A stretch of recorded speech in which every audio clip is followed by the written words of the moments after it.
Hi hello ಸ್ನೇಹಿತರೆ, welcome to tractor Pragati YouTube ಚಾನಲ್ಗೆ ಎಲ್ಲರಿಗೂ ಆತ್ಮೀಯವಾದಂಥ ಸ್ವಾಗತ. ಸ್ನೇಹಿತರೆ, ಇವತ್ತಿನ ಇದೊಂದು ವಿಡಿಯೋದಲ್ಲಿ ನ್ಯೂ ಹಾಲೆಂಡ್ 3230 ಟ್ರ್ಯಾಕ್ಟರ್ ಮಾರಾಟಕ್ಕೆ ಶುದ್ಧವಾಗಿದೆ. ಸ್ನೇಹಿತರೆ, ಇದಕ್ಕೂ ಮುನ್ನ ಟ್ರ್ಯಾಕ್ಟರ್ ಪ್ರಗತಿ ಯೂಟ್ಯೂಬ್ ಚಾನಲ್ನ ಸಬ್ಸ್ಕ್ರೈಬ್ ಆಗದಿದ್ದರೆ ಸಬ್ಸ್ಕ್ರೈಬ್ ಆಗಿ ಸ್ನೇಹಿತರೆ. ಹಾಗೆ ಇದೊಂದು ವಿಡಿಯೋದಲ್ಲಿ ಈ ನ್ಯೂ ಹಾಲೆಂಡ್ 3230 ಟ್ರ್ಯಾಕ್ಟರ್ ಬಂದು 2011 ಮಾಡೆಲ್ ಆಗಿದೆ. 2011 ಮಾಡೆಲ್ ಇದೆ ಸ್ನೇಹಿತರೆ. ಟ್ರ್ಯಾಕ್ಟರ್ ಬಂದು ಸಾದಾ ಸ್ಟೀರಿಂಗ್ ಅನ್ನು ಹೊಂದಿದೆ, ಹಾಗೆ ಆಯಿಲ್ ಬ್ರೇಕ್ ಅನ್ನು ಕೂಡ ಹೊಂದಿದ್ದು, ಈ ಟ್ರ್ಯಾಕ್ಟರ್ನ ಓನರ್ ಬಂದು ಸ್ನೇಹಿತರ ಸಿಂಗಲ್ ಓನರ್ ಮೇಂಟೆನೆನ್ಸ್ ಇದೆ. ಹಾಗೆ ಈ ಟ್ರ್ಯಾಕ್ಟರ್ಗೆ 1 ಇಯರ್ ಇನ್ಶೂರೆನ್ಸ್ ಕೂಡ ರನ್ನಿಂಗ್ ಹಾಗೂ ಚಾಲ್ತಿಯಲ್ಲಿ ಕೂಡ ಇದೆ ಅಂತ ಸ್ನೇಹಿತರೆ. ಹಾಗೆ ಈ ಟ್ರ್ಯಾಕ್ಟರ್ನ ಮಾರಾಟದ ಪ್ರೈಸು 2,10,000 ಹೇಳ್ತಾ ಇದ್ದಾರೆ. ನ್ಯೂ ಹಾಲೆಂಡ್ 3230 ಟ್ರ್ಯಾಕ್ಟರ್ಗೆ 2,10,000 ಓನರ್ ಹೇಳ್ತಾ ಇದ್ದಾರೆ. ಇದೇನು ಫೈನಲ್ ಆಗುವುದಿಲ್ಲ, ಇನ್ನೂ ವ್ಯವಹಾರ ಕೂತ್ರೆ ಹೆಚ್ಚು ಕಡಿಮೆ ಆಗ್ತದೆ.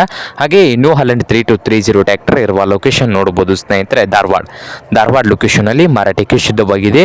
ನಿಮಗೇನಾದರೂ ಈ ನ್ಯೂ ಹಾಲೆಂಡ್ 3230 ಟ್ರ್ಯಾಕ್ಟರ್ ಏನಾದರೂ ಬೇಕಾಗಿದ್ದರೆ ಓನರ್ಗೆ ಕರೆ ಮಾಡಿ ಖರೀದಿ ಮಾಡಿ. ಓನರ್ ನಂಬರು ವಿಡಿಯೋದ ತೆಳಗಿರುವ ಡಿಸ್ಕ್ರಿಪ್ಷನ್ನಲ್ಲಿ ಅಥವಾ ಟೈಟಲ್ನಲ್ಲಿ ನಂಬರ್ ಇದೆ, ಆ ನಂಬರ್ಗೆ ಕರೆ ಮಾಡಿ ಖರೀದಿ ಮಾಡಿ. ಹಾಗೆ ಚಾನಲ್ ಕೂಡ ಸಬ್ಸ್ಕ್ರೈಬ್ ಆಗಿ. ವಿಡಿಯೋ ಇಷ್ಟ ಆದರೆ ಲೈಕ್ ಕೂಡ ಮಾಡಿ ಸ್ನೇಹಿತರೆ.